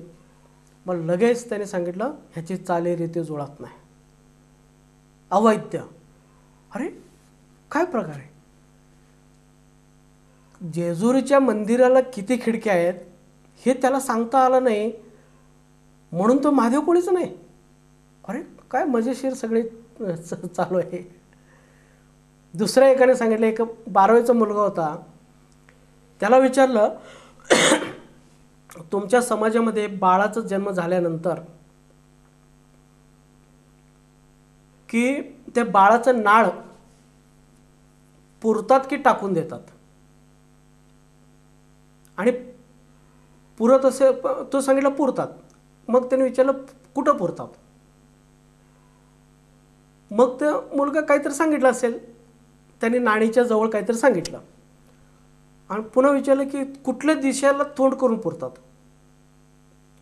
आता ती 12वीचा मुलगा त्या बाळाचा नाळ ती कोणत्या दिशेला तोंड करून पुरतात इतकं बारकाईने तो कधी बघेल, कशासाठी बघेल, का बघेल?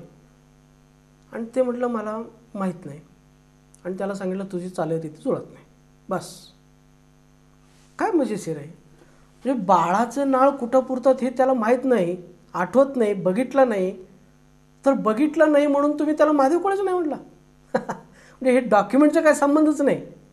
म्हणजे तुमच्या 20 प्रश्नापैकी एक प्रश्नाचं उत्तर त्याला देता येत नाही आणि म्हणून तुम्ही महादेव कोळीच नाही? काय मजेशीर सगळं घटना आहे ते. जे चालीरीती किती ब्रह्मास्त्र म्हणून त्यांच्या हातामध्ये सापडलेलं आहे, ज्याला काही फिक्सच नाही ना. क्वेश्चनला काहीच फिक्स नाही, काही ते विचारू शकतात ते. आणि एक जरी तुम्हाला प्रश्नाचं उत्तर सांगता आलं नाही तर लगेच म्हणतात यांची चालीरीती जुळत नाही. चला, सदर व्यक्तीची चालीरीती जुळून आलं नसल्यामुळं, तफावत आढळत असल्यामुळं सदर व्यक्ती महादेव कोळी नाही. संपला विषय. आता त्यात नाळेचं, त्या मंदिराच्या खिडक्यांचं आणि ह्याच्या जातीचं काय संबंध आहे? आणि हे IAS लेवलचे अधिकारी समजतात, ही लोक अर्धन्यायिक समजतात. आणि असे लोक किरकोळ चुका करतात. हे अतिशय, मी दुर्दैव म्हणणार नाही, हे पाप आहे. दुर्दैव हा वरवरचा शब्द झाला, हा पाप आहे. आणि ही पाप कुठंतरी फेडावं लागतो. तर अशा पद्धतीने मित्रांनो ह्या पडताळणी समितींचं कामकाज चालू असतं. आणि विशेष म्हणजे वडिलांना जर पूर्वी व्हॅलिडिटी मिळालं असेल, ही लोक त्यांच्या मुलांना व्हॅलिडिटी नाकारतात. म्हणजे काय, वडील वेगळ्या जातीचा आणि मुलगा वेगळ्या जातीचा असं ही लोक सिद्ध करतात. म्हणजे काय महान लोक आपले नशीब ठरवत असतील, हे तुम्ही लोकांनी अभ्यास करावा, विचार करावा. वडील वेगळा असू शकतो, मुलगा वेगळ्या जातीचा असू शकतो, हे जगामध्ये कुठंही नाही.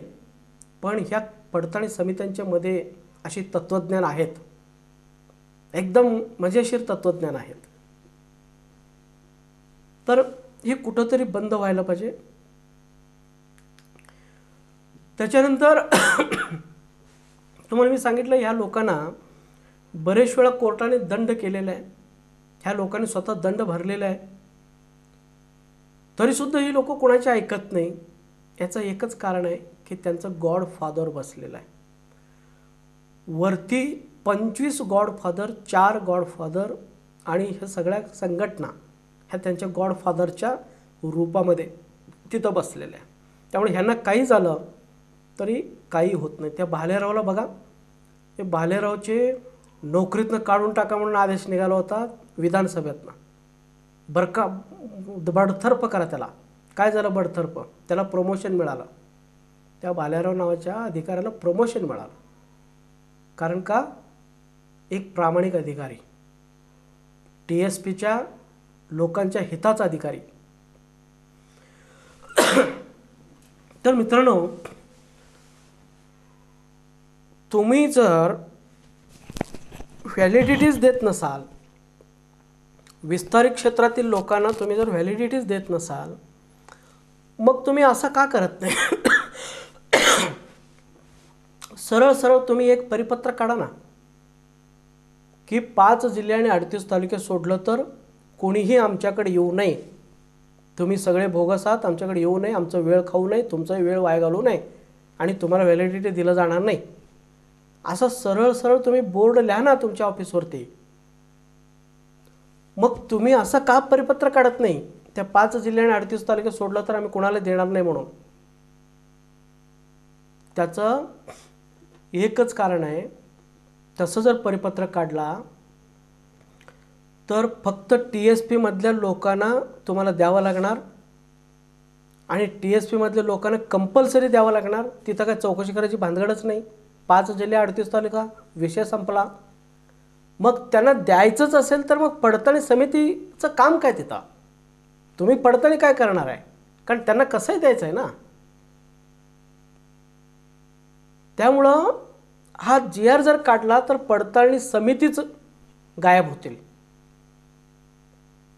कारण पडताळणी करायचा विषयच नाही तर पडताळणी समितीची गरज नाही.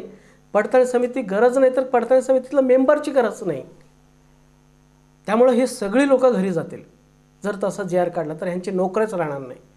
कारण त्या 5 जिल्हे आणि 38 तालुक्यातले लोकांना तरी काही चौकशी न करताच द्यायचा आहे. मग तुम्ही चौकशी करायला इथं येता कशाला? त्यामुळे जे काही पगार तुम्हाला मिळतो ना, तो पगार OTSP मधल्या लोकांच्यामुळे मिळतो, TSP मधल्या लोकांच्यामुळे नाही. TSP मध्ये लोकांची काही चौकशी करायची नाही तुम्हाला. हे तुम्ही पहिला लक्षात घ्या. म्हणून ही लोक डायरेक्ट परिपत्र काढत नाही. आणि दुसरं कारण काय, असं जर परिपत्र काढला तर 5% आदिवासींची संख्या कमी होतो. आणि 5% आदिवासींची संख्या कमी झालं, पटकन केंद्र शासनाकडनं 5% अनुदान थांबतो. निवडणूक आयोगाकडनं 14 आमदार आणि 2 खासदार थांबतात. आणि म्हणून हे असं GR काढत नाही. सरळ आहे ना त्यांना.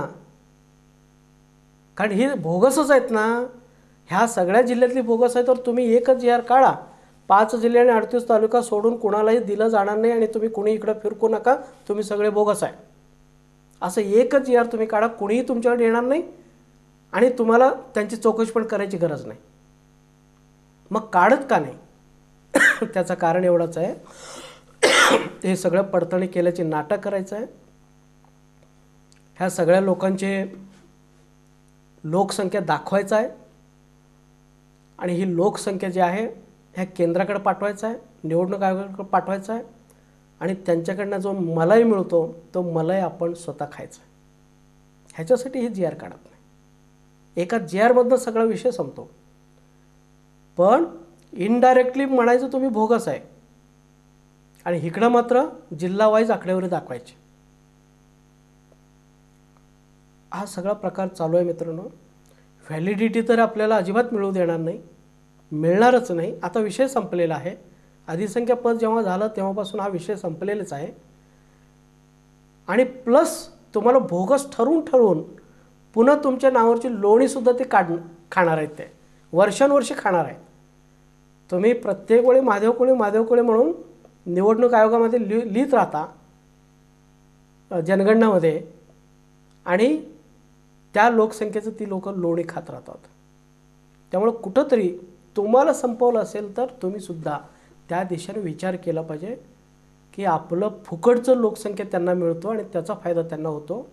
ही आपण एक दिवस येणार आहे, त्या दिवशी आपल्याला विचार करावाच लागणार आहे. कारण तुम्हाला व्हॅलिडिटीज मिळत नसेल तर ते महादेव कोळी लिहून काय करणार आहे? महादेव कोळी लिहिलं तर त्यांनाच फायदा होतो ना. त्यापेक्षा कोळी लिहून टाका. कोळी लिहिले की OBC मध्ये जातात आणि STची आपोआपच सीट कमी होतात. आपोआपच आमदार, आपोआपच खासदार आणि अनुदान कमी होतो. आपण घेऊ, अंतिम निर्णय घेऊ. ती वेळ आलेली आहे. आपण सगळं समाज एकत्र येऊन ते निर्णय घेऊ. तर अशा पद्धतीने ही सगळी कमिटी आहे. ह्या कमिटीवरती आपल्याला स्ट्रॉंग ॲक्शन घ्यावंच लागणार आहे. जर आपण स्ट्रॉंग ॲक्शन घेतलं नाही, हे सगळ्यांना सरसकट संपवणार आहेत आणि यांच्यावरती काय ॲक्शन घ्यायचं हे सगळे आपल्याकडं डाटा तयार आहे, सगळा ॲक्शन प्लॅन तयार आहे. आपण त्याच्यावरती नंतर डिस्कशन करू. त्यानंतर भाग म्हणजे प्रकरण 19मध्ये आपण 2000चा कायदा आणि 2003चे नियम हे बघणार आहोत. मित्रांनो, हे सुद्धा आपल्या विरोधामध्ये आहेत. 2000चा जो कायदा आहे त्याच्यामध्ये मी मागाशी सांगितलं की हे सगळं आपल्या अडचणीचे कायदे आहेत. ह्यामध्ये एखाद्याला चुकीचं प्रमाणपत्र दिलं गेलं तर अधिकाऱ्याला दंड आहे, 2 वर्षाची कैद आहे, 20,000 रुपये दंड आहे. परंतु खऱ्या आदिवासीला नाकारलं तर दंड नाही. म्हणून हे प्रांत लोक, तहसीलदार लोक, पडताळणी समिती हे धाड अवैध का करतात, प्रमाणपत्र का नाकारतात? त्याचं एकच कारण आहे की ह्यांचं नाकारलं तरी माझं काही बिघडत नाही, पण ह्यांना दिलं तर माझं बिघडणार आहे. ह्या उद्देशाने ही लोक आपले नाकारतात. ही चुकीची कायदा झालेला आहे. मी मागं म्हणजे 6-7 महिन्यापूर्वी ह्या कायद्याबद्दल एक आर्टिकल पाठवलं होतं. राज्यपालांना लाखोच्या संख्येने तुम्ही ही पत्र पाठवा, कारण जर त्यांना शिक्षा झाला नाही अधिकाऱ्यांना, आपल्याला कधीही कास्ट सर्टिफिकेट मिळत नाही, कधीही व्हॅलिडिटी मिळत नाही. जर कायद्यामध्ये शिक्षेची तरतूद झाली तर ती घाबरतात आपल्याला अवैध करण्यामध्ये किंवा प्रमाणपत्र नाकारण्यामध्ये. ती लोक घाबरतात, कारण हा माणूस कोर्टामध्ये गेला आणि कोर्टाने सांगितलं हा महादेव कोळीचा आहे, मग ह्याला 2 वर्षाची कैद होईल. म्हणून त्या कायद्यामध्ये सुधारणा व्हायला पाहिजे. चुकीच्या माणसाला दिलं तर ते कैद व्हायलाच पाहिजे, परंतु ओरिजिनल माणसाला तुम्ही नाकारला तर त्यावेळीसुद्धा तुम्हाला कैद व्हायला पाहिजे. हे कायद्यामध्ये तरतूद असायला पाहिजे. त्यानंतर ह्या कायद्यामध्ये मित्रांनो टाईम बॉन्ड नाही, कधी व्हॅलिडिटी द्यायचं काहीच ह्यांच्यावरती बंधन नाही. तुम्ही नोकरीला लागताना सबमिट करा, तुम्ही रिटायर झाल्यानंतर हे निर्णय देतात हा माणूस बोगस आहे म्हणून. मग तिथून पुढं सगळं पेन्शन सगळं थांबून जातं. 20-25 वर्षानंतरसुद्धा ही लोक जजमेंट देऊ शकतात, व्हॅलिड इनव्हॅलिड करू शकतात. मुलगा शिक्षण घेताना तो प्रकरण सबमिट केलेला असतो आणि 5-6 वर्ष शिक्षण घेऊन तो बाहेर पडतो, त्यावेळी ते अवैध करतात आणि त्या मुलाचं डिग्री अडकतो. कारण का? कायद्यामध्ये असं बंधन नाही. 3 महिन्यामध्ये 5 महिन्यामध्ये व्हॅलिडिटी द्या, निर्णय द्या असं बंधन नाही ह्यांना. हे कधी दिलं तरी चालतो. हे जोपर्यंत तुम्ही कायद्यामध्ये सुधारणा करत नाही, ह्या 2 तरी कमीत कमी मुद्दे आहे, तोपर्यंत आपलं जगणं मुश्किल होऊन जाईल. ह्याच्यासाठी लाखो लोकांनी पत्र पाठवा म्हणून मी व्यवस्थितपणे एक डॉक्युमेंट पाठवलं होतं. तर लोकांना समजत नाही, हा भाग वेगळा आहे, लोक करत नाही, कोणीतरी करतं आहे, कोणीतरी मरतं आहे, आपल्याला लाभ होईल असं म्हणतात. मित्रांनो, ती परिस्थिती आता राहिलेली नाही. जोपर्यंत प्रत्येक माणूस हा नेता म्हणून काम करेल, अभ्यासक म्हणून काम करणार नाही, किंवा जोपर्यंत प्रत्येक माणूस हा वकील म्हणून काम करणार नाही, तोपर्यंत आपल्या समाजाला न्याय मिळू शकत नाही. कोणीतरी एक 4-5 लोक लढतात आणि उगीच आपण रस्ता रोकोसाठी जाऊया, टाळ्या वाजवायला जाऊया असं जर तुम्ही म्हणत असाल तर हा समाज जगू शकत नाही.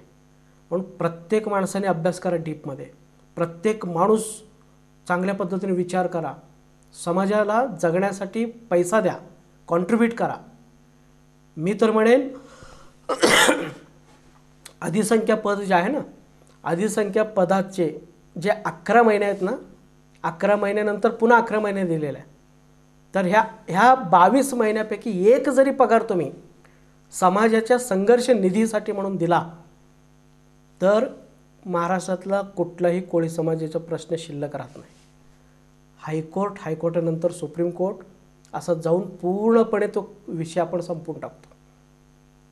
पैसा नाही कुणाकडं, आपल्याकडे सगळे डॉक्युमेंट आहेत, आयडियाज आहेत, काय करायचं माहीत आहे, पण एवढं लाखो रुपयांचं आणायच कुठं फंड? पैसा नसल्यामुळं आपण एकमेकांच्याकडे तोंड बघत बसतो.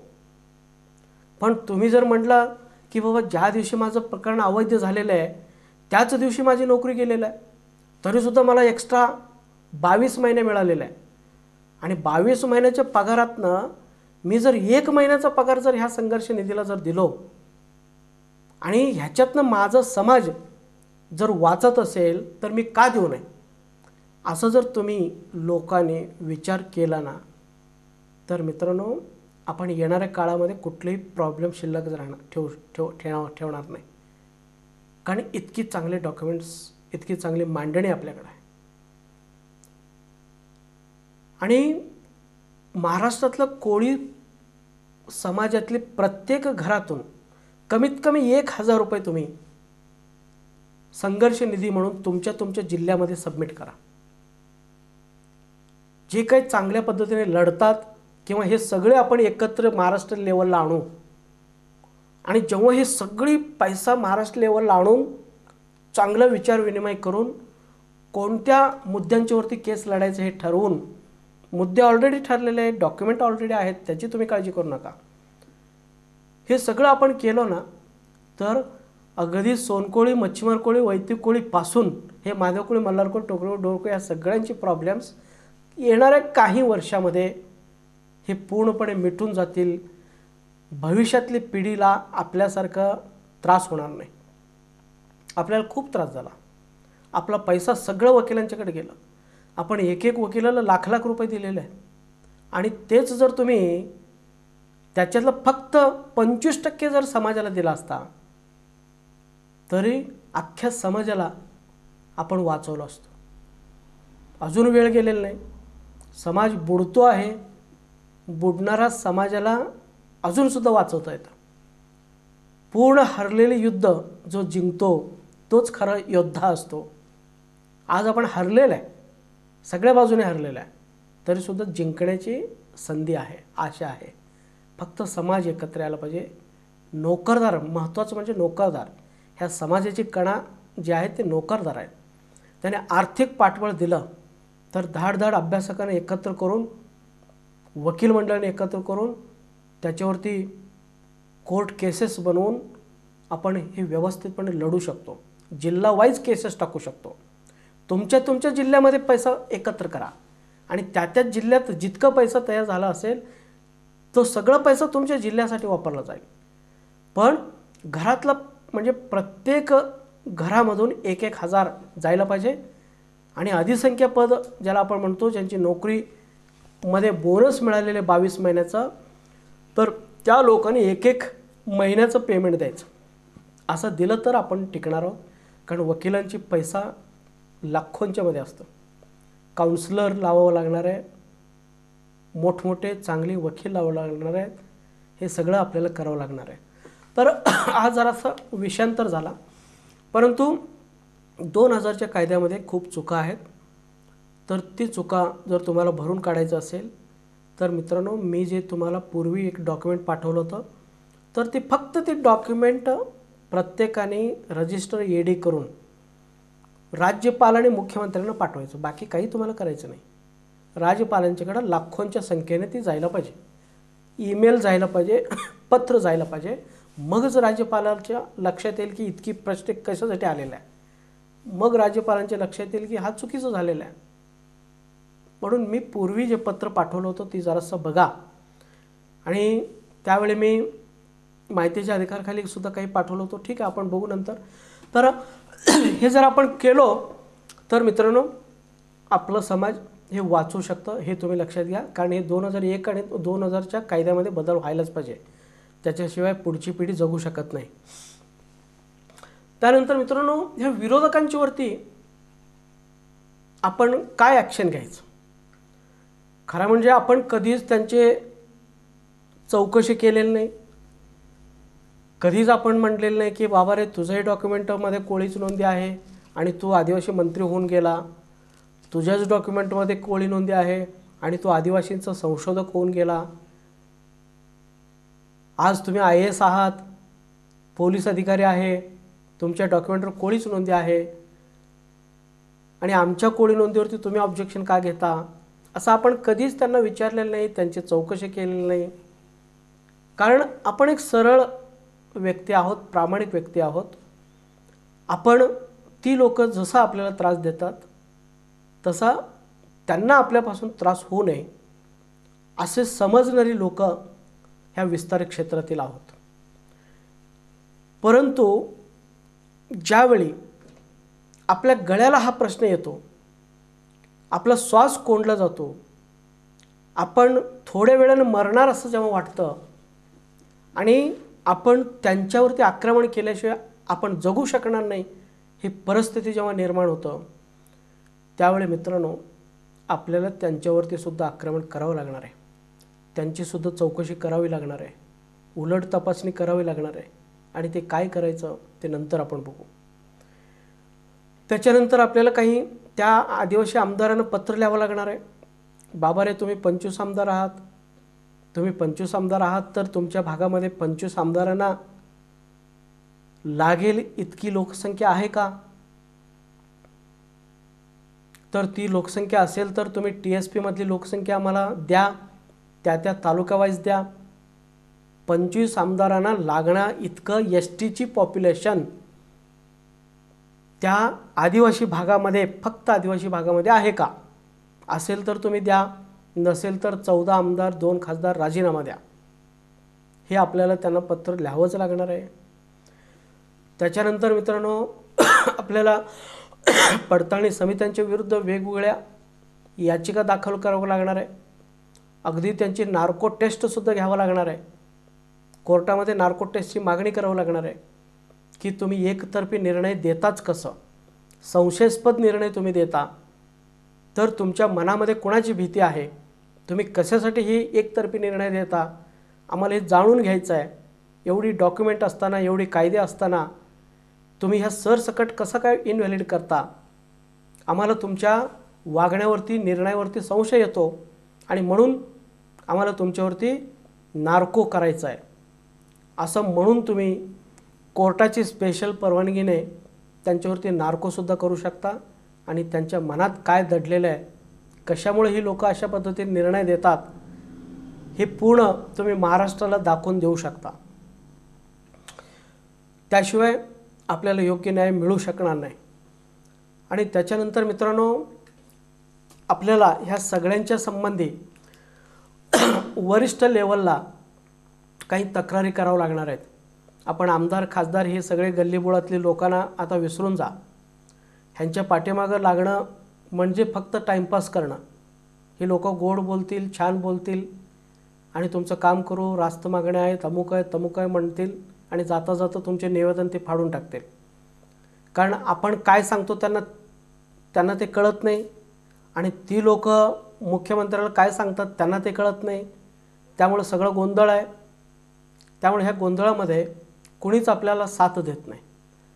आणि म्हणून आपण इतक्या वर्ष ह्या सगळ्या आमदार खासदारांच्या मागे लागलो आणि त्यांच्याही लक्षात आलं की यांचा प्रश्न सुटत नाही आणि आपल्याही लक्षात आलं ह्या लोकांच्याकडे काय काम होत नाही आणि तो काय काम आमदार खासदार किंवा मंत्र्यांच्यापर्यंत सीमितच नाही.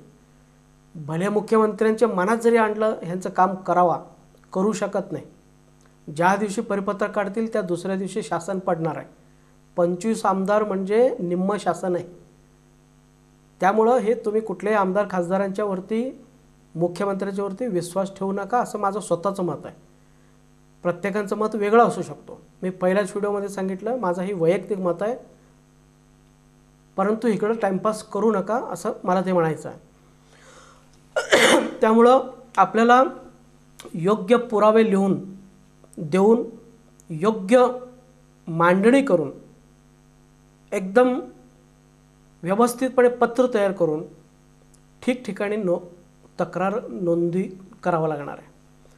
मी प्रकरण नंबर 21 मध्ये सांगणार आहे कोणाला काय तक्रार नोंदणी करायची आणि काय वाक्य त्याच्यामध्ये पाहिजे.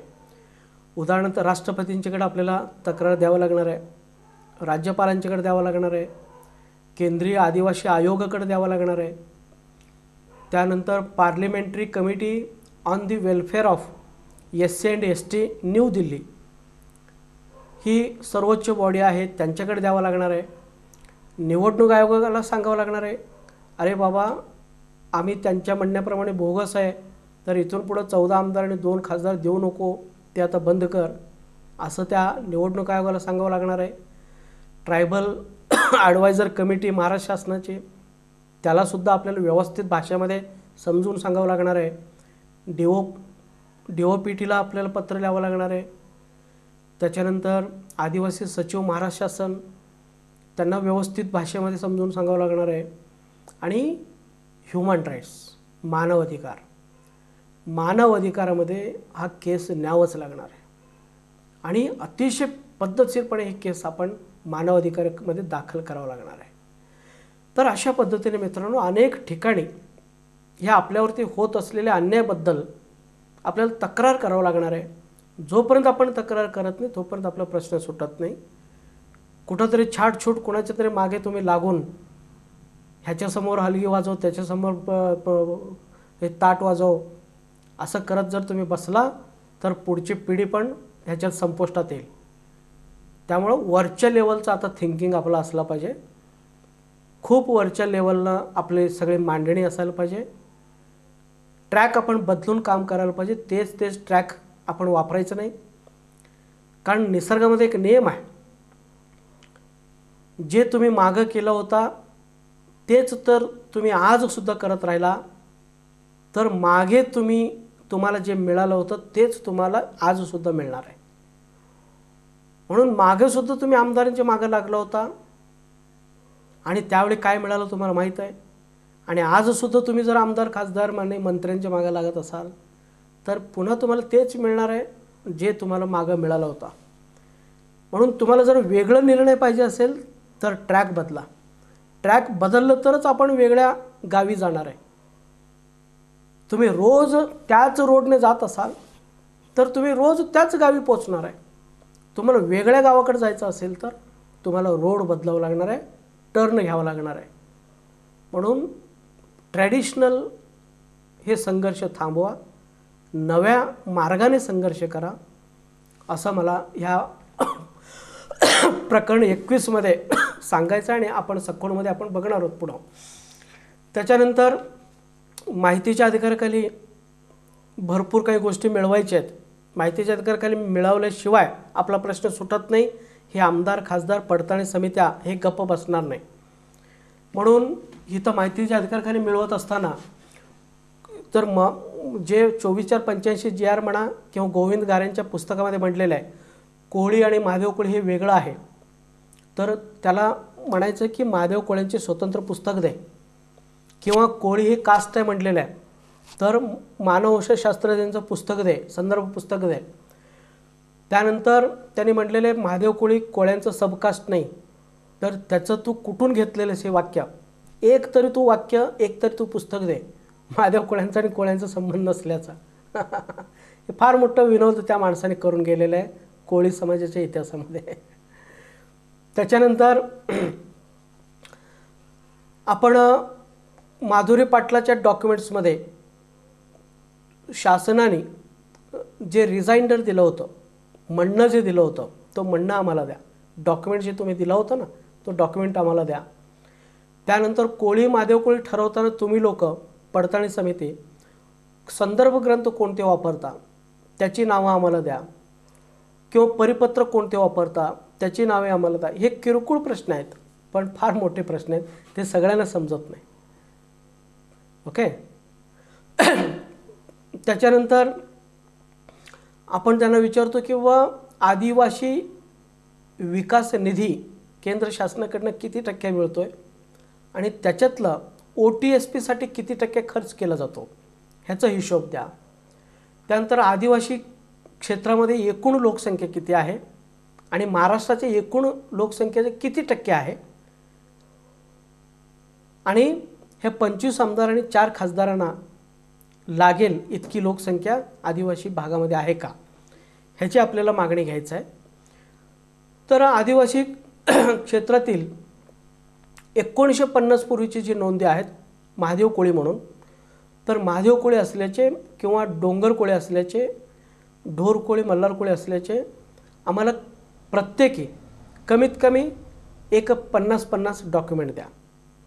1950 पूर्वी कोळी महादेव कोळी पण नाही, कोळी महादेव, कोळी मल्हार किंवा कोळी डोंगर वगैरे हे अशी नोंदी असल्याचे, राष्ट्रपतींच्या आदेशामध्ये जसं नोंदी आहे तसं असल्याचे आम्हाला 50-50 प्रत्येक जातीची नोंदी द्या. असं आपल्याला माहितीच्या अधिकाराखाली मागायचं आहे. हे जर आपण मागवलं आणि ते जर दिले तर समजायचं आपला प्रश्न सुटला. एवढेच मागवायचं आहे. मी तुम्हाला पूर्वी 76 टेबलचं एक आर्टिकल दिलं होतं. खूप कष्ट घेतलं होतं मी. ते 76 टेबल तयार करताना तुम्हाला वाचतानाच 15 दिवस लागले असतील त्याला. मला तयार करताना किती दिवस लागले असतील तुम्ही लक्षात घ्या. किती मी विचार करून तयार केला असेल. पण दुर्दैव असं महाराष्ट्रातलं एकाही पट्ट्याने सर तुमच्या ह्या 76 जे टेबल होते, 76 टेबल म्हणजे त्याच्यामध्ये कमीत कमी 150 ते 200 प्रश्न होते.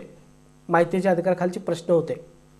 तर 150 ते 200 प्रश्नांच्यामध्ये सर मी हा एका प्रश्नाचे उत्तर आणलो माहितीच्या अधिकाराखाली. हे तुम्ही उत्तर घ्या आणि काय करायचं ते पुढं तुम्ही काम करा. असं कुठल्याही पट्ट्याने आणलेलं नाही. इतकं दुःख वाटला. हे निर्जीव हा समाजाबरोबर आपण काय काम करतो. पूर्ण निर्जीव समाज आहे. पूर्ण कॉन्फिडन्स हरवलेला समाज आहे. ज्याला स्वतःवरती अन्याय होतो हे कळत नाही. पेटून कसं उठायचं हे त्याला माहीत नाही. आणि साधा सिंपल काम आहे.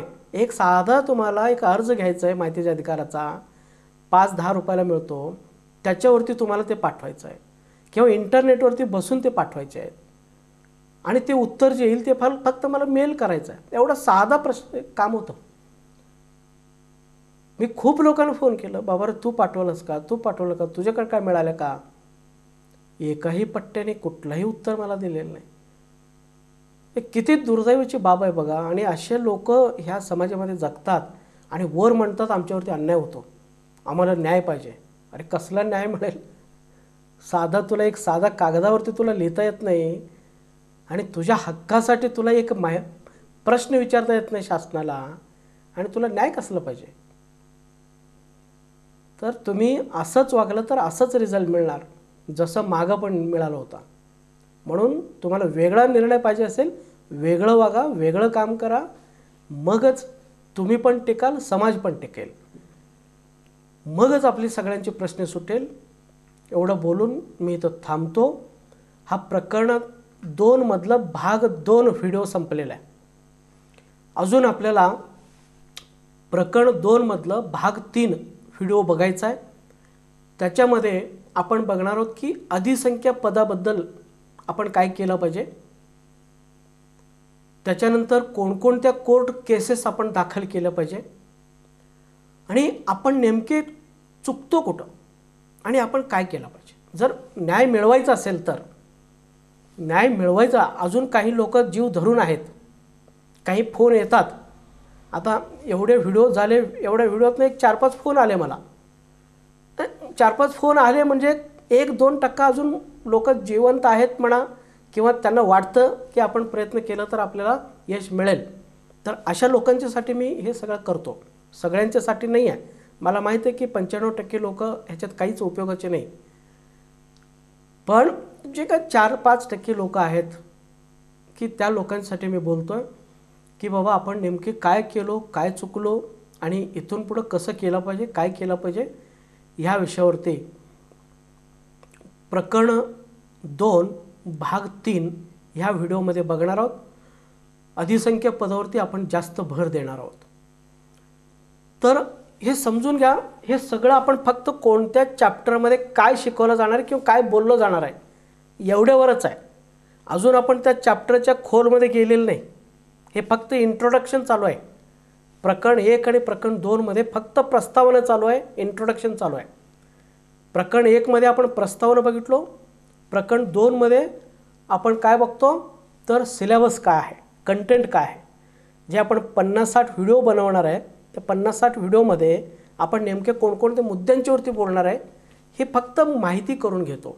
हे म्हणजे तुम्ही सिलेबस समजून हा सगळा टॉपिक समजू नका, चॅप्टर समजू नका. हे जस्ट एक कंटेंट्स आहेत, सिलेबस आहेत.